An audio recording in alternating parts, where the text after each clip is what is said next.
I'm actually quite overwhelmed because listening to oneself being talked about with a chocolate cake in front of you and not eating it was fairly difficult.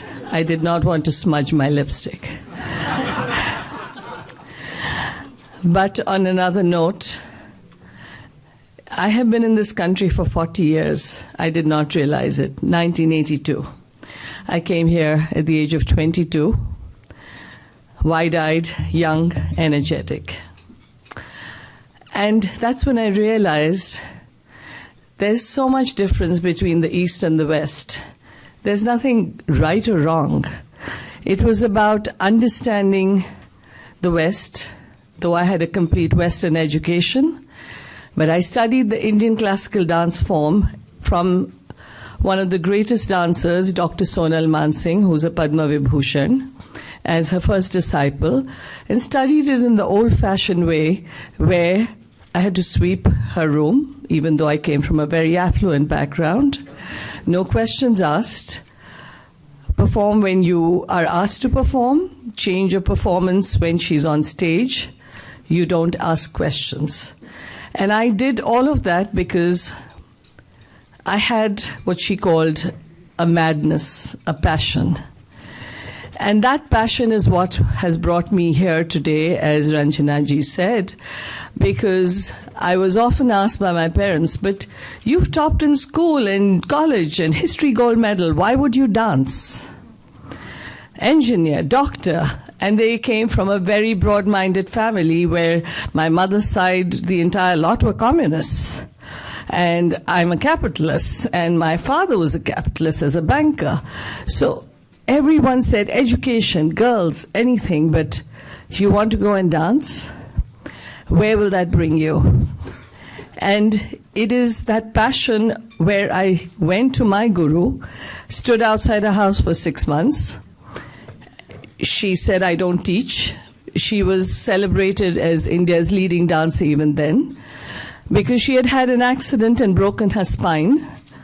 They said she would never walk again, and she was called the Rising of the Phoenix, which is what attracted me to her as a 14-year-old, and I told my parents that's where I'm going to study. So I stood outside her house. She took me on as a student after 6 months.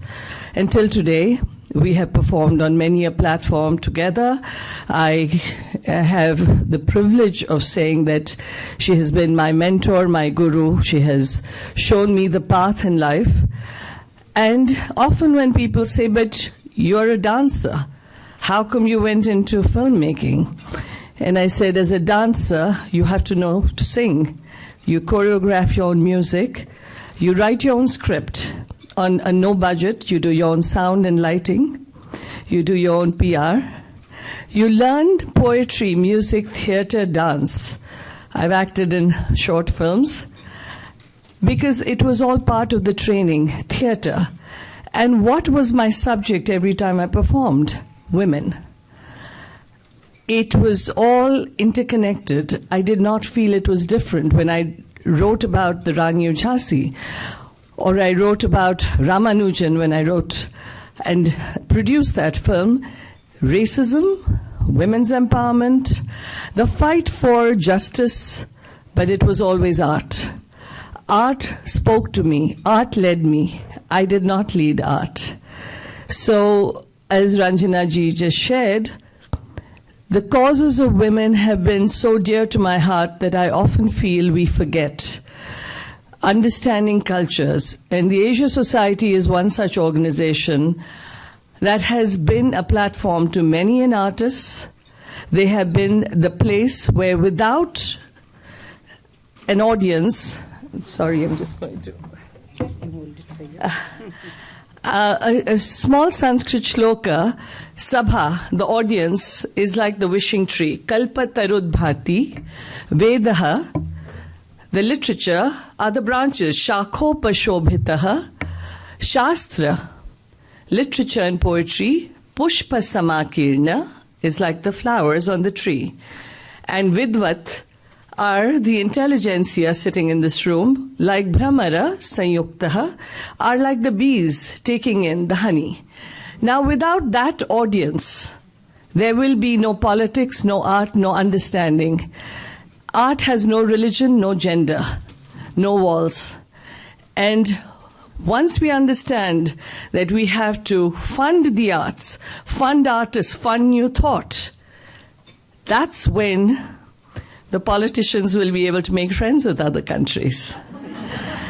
And that is the only thing that I would love to share with you all, that whether it's art, music, dance, poetry, literature, women's empowerment, it's all one.